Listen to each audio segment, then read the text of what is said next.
Alors on commence avec le muscle oblique externe, c'est la couche supérieure. Les fibres vont du haut vers le bas et donc vers l'avant. Donc on voit bien, elle s'insère sur de la 5e à la 12e côte.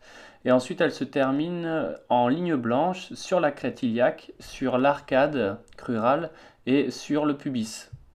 Alors je vous laisse voir encore un petit peu comment est configuré ce muscle, hein. On voit bien qu'il s'insère et il se termine sur la partie antérieure, donc avant de la crête iliaque, ce qu'on peut voir là, donc au niveau du bassin.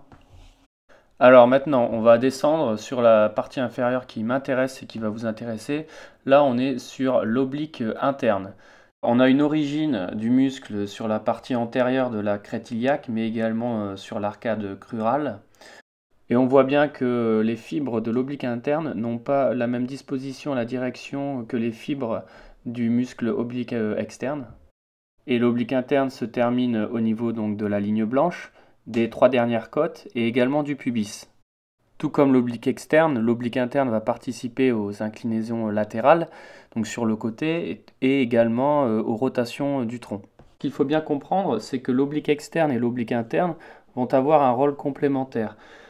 Par rapport justement au trajet de leurs fibres musculaires, vont avoir des rôles complémentaires. C'est-à-dire que là, sur ce mouvement par exemple, on a donc un partenariat avec les fibres descendantes qui vont tirer vers le bas de l'oblique externe et les fibres de l'oblique interne qui vont aller permettre de faire la rotation vers la gauche. Sur ce mouvement-là, par exemple, on aura une plus grande sollicitation du coup du muscle oblique interne, puisqu'il est vraiment spécifique à la rotation du tronc, de par justement la disposition de ces fibres musculaires.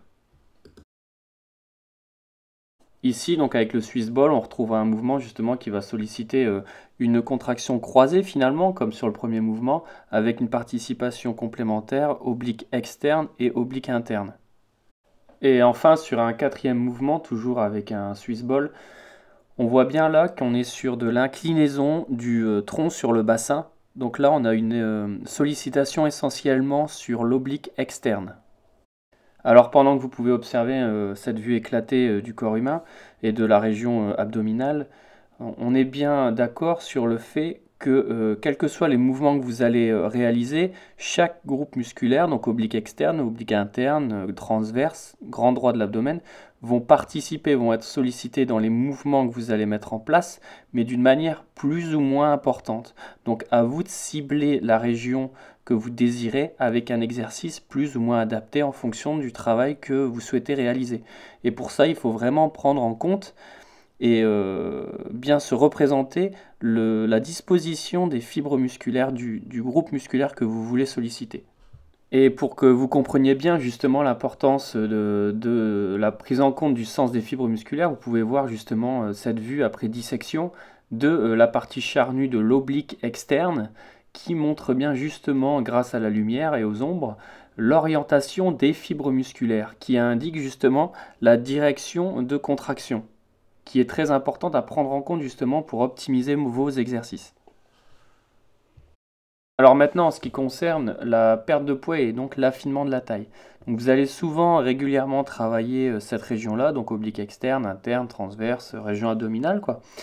Il faut bien voir, donc, grâce à ces illustrations, que c'est une région vraiment très irriguée. Donc, le fait de solliciter ces régions régulièrement vont vous permettre d'améliorer la circulation sanguine dans ces zones-là, et donc de mieux éliminer les déchets, et également, avec le temps et l'entraînement, de permettre à la graisse sous-cutanée d'être de mieux en mieux sollicitée, dégradée, oxydée, pour pouvoir l'éliminer de ce fait, et obtenir donc un affinement global de votre silhouette. Bien sûr, tout ça est complémentaire, est associé à une alimentation équilibrée bien entendu et une pratique physique régulière. Cette perte de poids localisée a été démontrée donc à travers cette étude qui justement a pris en compte une sollicitation localisée musculairement et l'utilisation des lipides sous-cutanés proche de cette zone sollicitée. Et donc l'étude a démontré que justement on avait une amélioration de l'oxydation des lipides avec le temps et l'entraînement. Et au niveau des compléments alimentaires, n'hésitez pas à utiliser des oméga 3. Les recherches ont effectivement montré qu'ils participaient à l'oxydation des lipides. Merci d'avoir regardé cette vidéo, j'espère qu'elle vous a plu. N'hésitez pas à la partager et abonnez-vous. À la prochaine!